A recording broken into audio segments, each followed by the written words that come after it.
I'll show you how to make this pendulum card using Spellbinders FLYBY GREETINGS die set. I could have just used the plain alone, but I wanted to include the sentiment banner as well. So the construction of the card is a little different, but I'll show you that coming up in the video. I apologize for my hands, but I didn't have anyone to operate the cards while I was filming. So today's video is going to show you how to make this rocker pendulum rocking card. And I have used the Hip Hip Hooray sentiment. This die set is the Spellbinders Small Die of the Month for May 2023, and it is called FLYBY Greetings. It's a very cute set, a little airplane with different greetings, different sentiments. You did it, good for graduation. Hip hip hooray. This one is actually the hip hip hooray, and I'm going to put an additional sentiment on it that says it's Father's Day. This will be for my husband.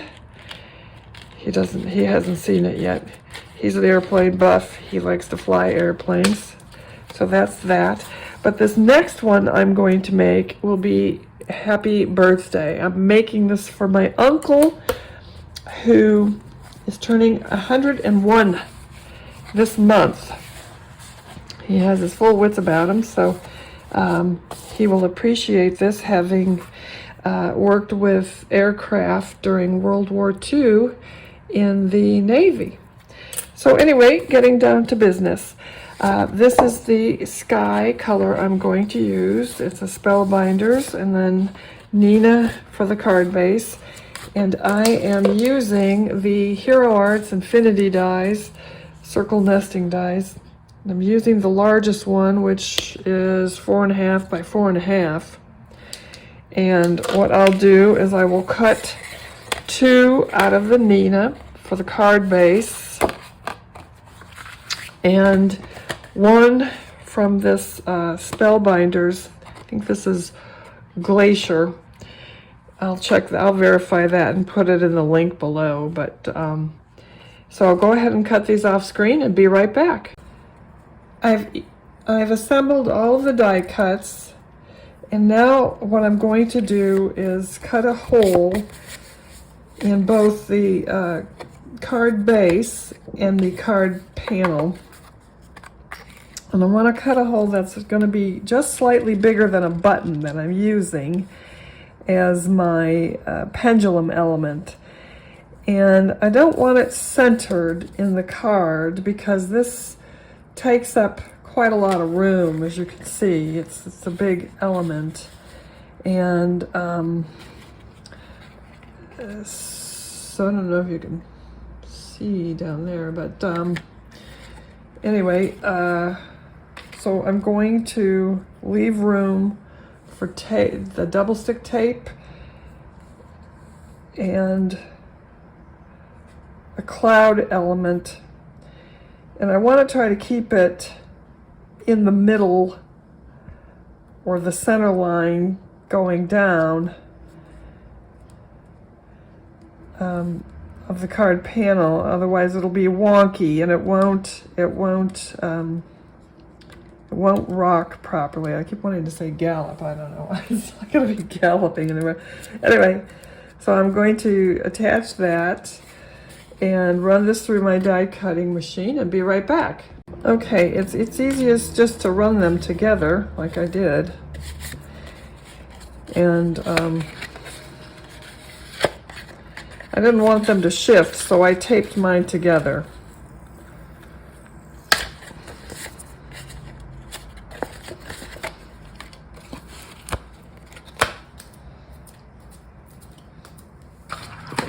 I just used my glue eraser to get that off.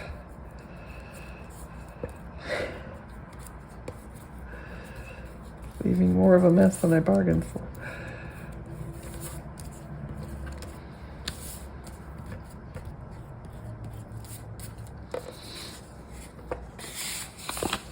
Okay.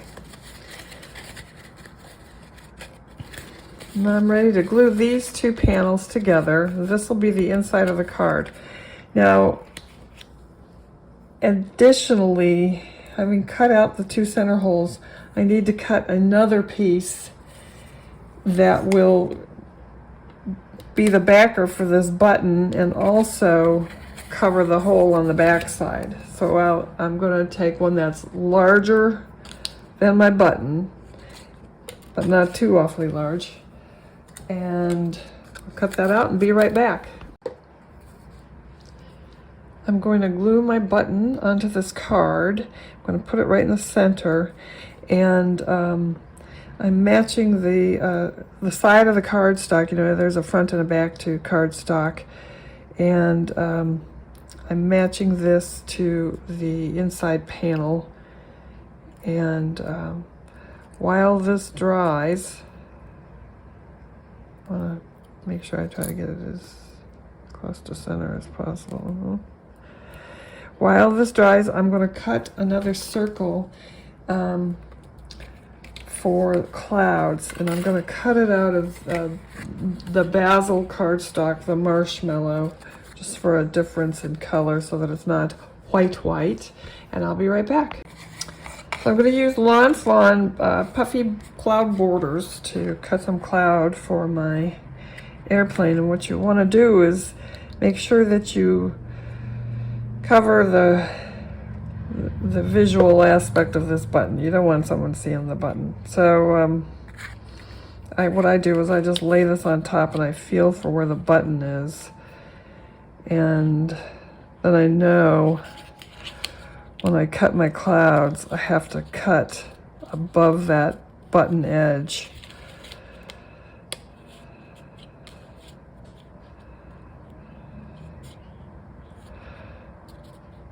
So that's how I place the cloud border for the back layer. I'll cut this out and I'll be right back. So you can see how my cloud covers that button, and oops, it's not going to be touching the button because this will be elevated on the foam tape, but it's hiding the button so nobody sees the button. So I'm probably going to cut another layer of clouds and be right back. So I have some double stick tape, and I'm going to cover over this button, and then I'm going to trim this down. Just going to cut right along the edge of the button, and you want to minimize the stickiness because you don't want it to impede the movement of your pendulum.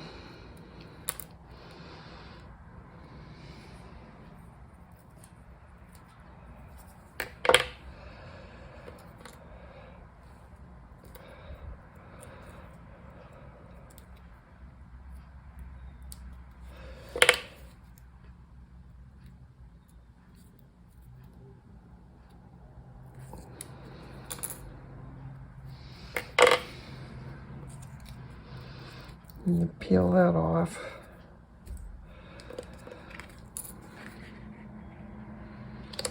Put it behind, and get some good stiff acetate. I got this from packaging material, so it's nice and heavy.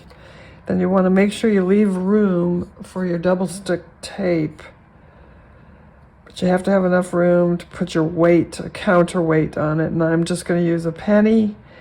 You can use a washer, a metal washer. You can use anything that will suffice as a counterweight. Now there's some sticky on the side here that I don't want, so I'm just going to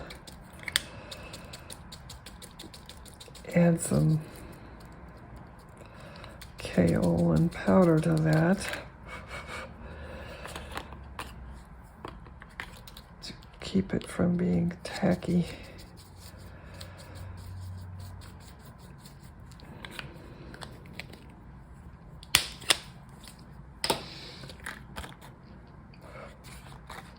Hail and clay, I guess. Anyway, so now I can place my clouds and be right back.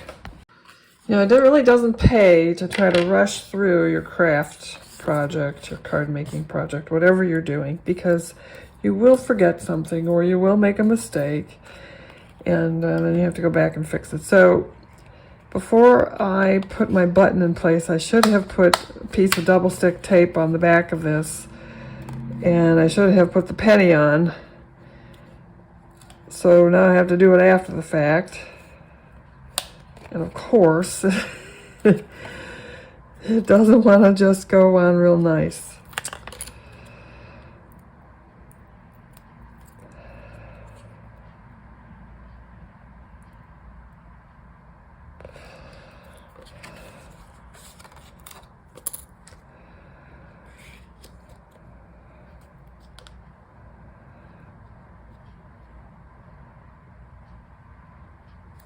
And I should have raised my hole up because it's really tight here for the double stick foam tape. And you'd think by now I'd have this down pat because this is actually the third one I am making. So always take your time. It's supposed to be fun. It is fun. So now I have to decide, where do I want these clouds to align? Do I want them going up that way or up that way? Should probably added a third layer. I don't know. Oops. Well, there's my hole. So I guess we're going to lean to this side.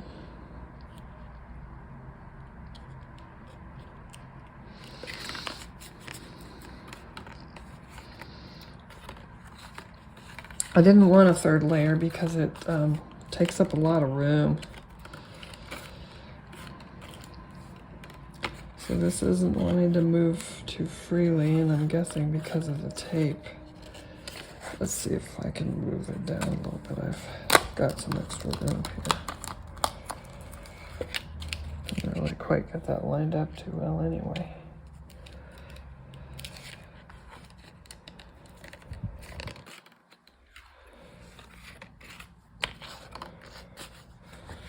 So I'm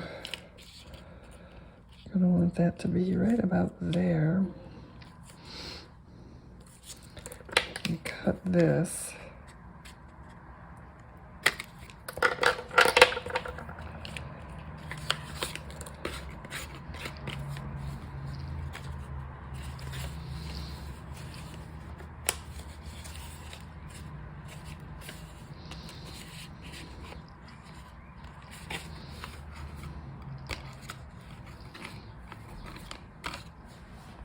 Okay, I've placed my clouds, and I've got my rocker pendulum in here, and it's moving just fine.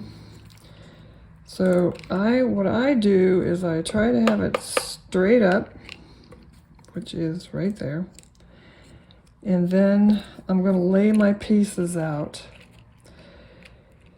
And before I attach anything, I'm going to get some lightweight acetate that I can connect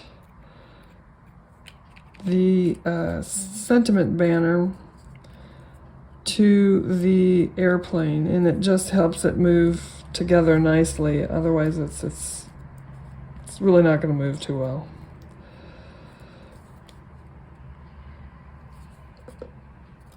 So I'll attach this and be right back. I've connected my airplane to my banner, and I've put a piece of acetate from the banner to the plane to help it move as one cohesive unit. And now I'm going to put some double stick tape, the foam tape, and I'm going to put 3 layers of that on here for the airplane. And for that, I'm just going to use the Spellbinders foam squares, and because they're so thin is why I'm going to be using 3 layers. Might need to go up even to up to 4, but because these are low profile. We'll see how it goes. And I'll just stack these one right on top of the other. But I think 3 is probably going to do it.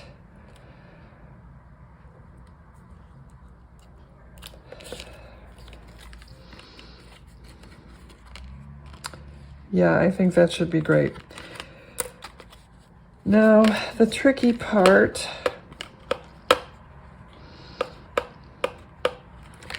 is deciding where the center of the weight is.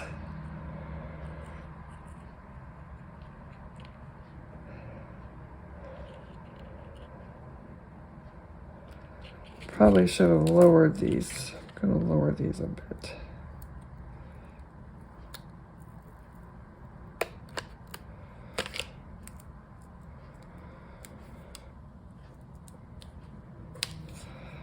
Oops, look at that, my stack shifted, now it's not even. Isn't that something? All right, now,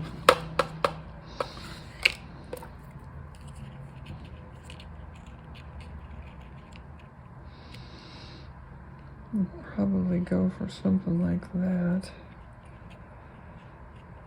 So this is a bit of trial and error here, where I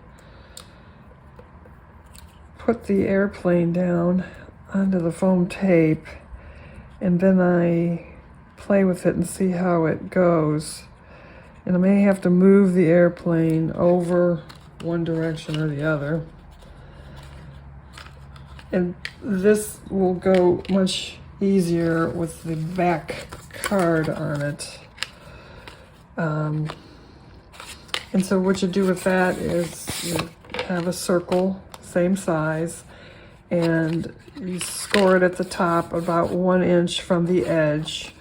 And I'll be right back. And when you score it, you want to make sure that you work it a bit.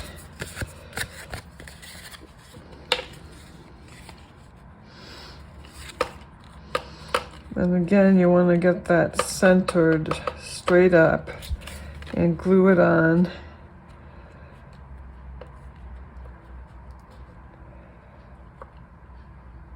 I should have done this before. There's another reason not to hurry. So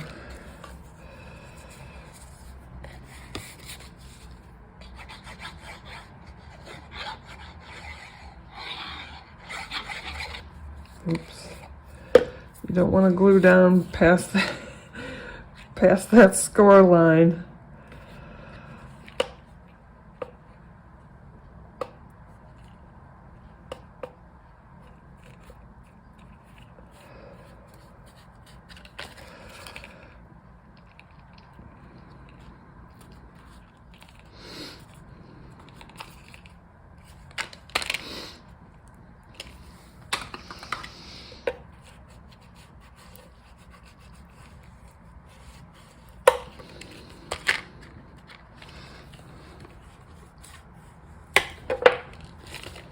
Okay, that should be good and tight. And now when you rock it, you'll be able to see how far it goes. So I think I smashed it when I was pressing it down with the bone folder.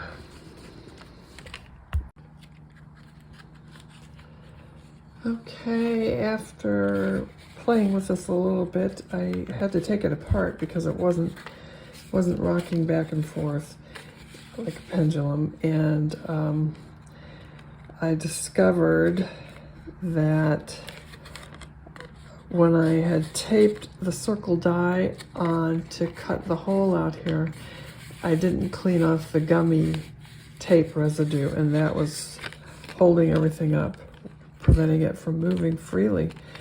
And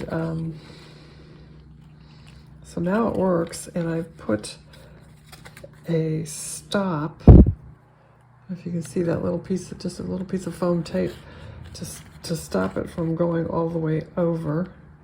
And I'll do the same thing on this side so that it doesn't go too far to the right. And that's the birthday card. And I can stamp a sentiment in the inside. And I'm pretty confident that my uncle will enjoy it.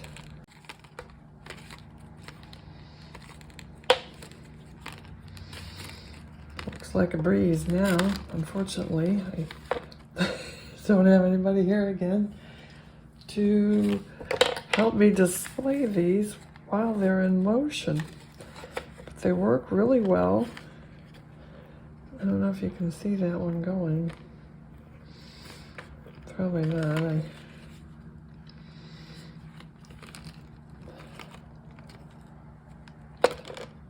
These are really fun cards, and I encourage you to give them a try. And